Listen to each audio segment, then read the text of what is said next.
the Rolling Stones offered him the job. The biggest band in the world, a spot on the stage next to Mick Jagger and Keith Richards, and he walked away from it. He went home to his own three-piece band instead, and almost nobody outside Ireland knows his name. He bought his guitar for around £100 as a schoolboy in Cork. Last year, it sold for $700,000. He played Belfast when the city was on fire and every other star stayed away. And he died at 47, still touring, still in the same denim shirt he'd always worn. This is the story of the greatest guitarist you've never heard of, and why the people who heard him never forgot. Before this is over, you'll know what really happened in that room with the Rolling Stones, because the truth is stranger than "he said no." You'll know why a battered second-hand Stratocaster became the most treasured guitar in all of Irish music. And you'll know why, in the worst years of the Troubles, one man kept driving into Belfast when everyone told him not to. A lot of what's told about Rory Gallagher is tidied up into legend, where the facts are messier than the myth. And here they often are, I'll tell you. He was born in Ballyshannon, in the northwest of Ireland, in 1948, and grew up in Cork. And from very early on, there was only ever one thing. As a schoolboy, he saved his wages, week after week, for a guitar he'd seen in the window of Crowley's Music Centre in Cork. A 1961 Fender Stratocaster, sunburst finish, second-hand. It had come to Ireland almost by accident. A show band guitarist had ordered a red one to look like his hero, and this sunburst turned up instead.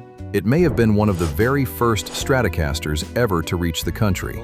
Rory paid around £100 for it in installments and brought it home. The story in the family is that the two brothers hid it under a bed. He would play that one guitar for the rest of his life, 30 years, through every album, every tour, every country.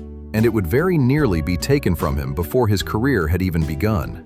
In the mid-1960s, in the early days of his first band, the Stratocaster was stolen, lifted out of the van along with a borrowed Telecaster. Now, remember when this was? There was no internet, no way to flash a photo around the world. So Rory did the only thing he could think of.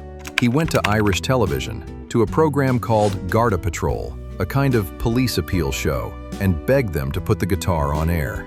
His brother Donal said losing it was like a bereavement. For a week, the family grieved. And then, the appeal worked. Whoever had taken it panicked, and the guitar was found dumped in a wet ditch, left there for days. Rory got it back. Here's the thing people always ask about that guitar: why it looks so destroyed, the finish worn clean off down to the wood. For years, the story was that Rory's sweat was so acidic it stripped the paint. It's a great story. The plainer truth is the one his own family tells. He simply played it that hard, for that many years, that the finish wore away under his hands. Either way, it ended up looking like the man.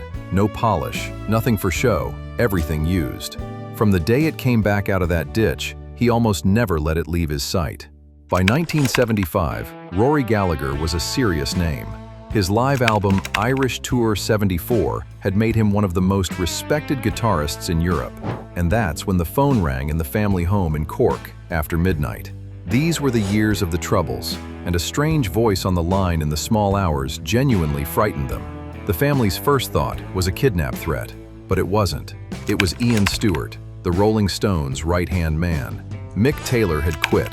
The Stones needed a guitarist, and they wanted Rory to come and play. So he flew to Rotterdam, where the Stones were recording, and for several nights he jammed with them. Jagger loved him. The papers back home were already calling him the new Rolling Stone. And here's where the legend and the truth part ways. The story everyone tells is that Rory turned the Stones down flat. What actually seems to have happened is quieter and more Rory. He had a tour of Japan booked, and he needed an answer. On his last night, he went up to Keith Richards' room to sort it out, and Keith was in no state to talk.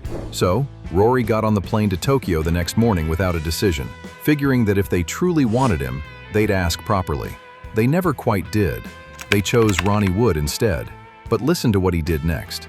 Months later, when the Stones released Miss You, Rory heard the main riff and recognized it as something he'd played in that room in Rotterdam. He never made a fuss. He just went back to his own band, the way he always did. He didn't want to be the fifth biggest thing in the biggest band in the world. He wanted to be Rory Gallagher. To understand why Ireland loved him, you have to understand Belfast in the 1970s. The city was being torn apart. There were bombings, there were checkpoints, there was fear on every street, and the touring circuit simply stopped. The big international acts crossed Belfast off the map. It was considered too dangerous to play there, and almost everyone stayed away. Rory Gallagher didn't. Year after year, through the worst of it, he kept driving into Belfast and plugging in, most famously at the Ulster Hall. He wasn't making a political statement. He never took a side. That was the whole point. To a city where Catholic and Protestant kids couldn't agree on anything, Rory was the one thing they could all show up for. On a Rory Gallagher night, the divisions were left at the door. He gave a frightened city a room where, for 2 hours, none of it mattered. A Belfast newspaper put it simply, Rory never forgot Northern Ireland. He came back through the 70s when few artists of his stature dared come near the place. That is why, 50 years later, they built him a statue there. Rory Gallagher never stopped. He toured almost without a break from the late 1960s to the middle of the 1990s. No hit single chasing, no reinventions, no time off. Just the same man, the same worn guitar, the same denim shirt, playing town after town after town. But a life lived entirely on the road takes its price. By the early 1990s, his health was failing. He kept playing anyway. His last concert was in January 1995, but by then, he was gravely ill. That spring, he was admitted to a London hospital, and it became clear he needed a new liver. He came through the transplant, and then, while he was recovering, an infection took hold that his body couldn't fight. On the 14th of June, 1995, Rory Gallagher died. He was 47 years old.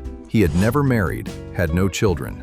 His brother Donal, who'd picked up that midnight phone call from the Stones 20 years earlier, was with him to the end. He left behind more than 30 million records sold, and almost no idea in himself of how big he really was. It sold for nearly £900,000. People across Ireland campaigned desperately to bring it home, and it worked. The guitar was purchased and donated to the National Museum of Ireland. It's finally going home, because to them, it was never just a guitar. And in 2025, 30 years after he died, the city of Belfast unveiled a statue of him outside the Ulster Hall, the room he'd refused to abandon. He turned down the biggest band in the world. He played to a city everyone else had given up on. He wore the same shirt to the end and let the music do all the talking. Rory Gallagher never became a household name. He became something rarer. He became the guitarist that guitarists and a whole island quietly never let go of. Did you ever see Rory play live? Belfast, Cork, London, anywhere? Tell me where in the comments, because those are the stories I love reading most. And next, the 27 Club, the curse that supposedly took Hendrix, Joplin, and Morrison at the exact same age. Except when you actually run the numbers, the truth is stranger than the curse. Subscribe so you don't miss it.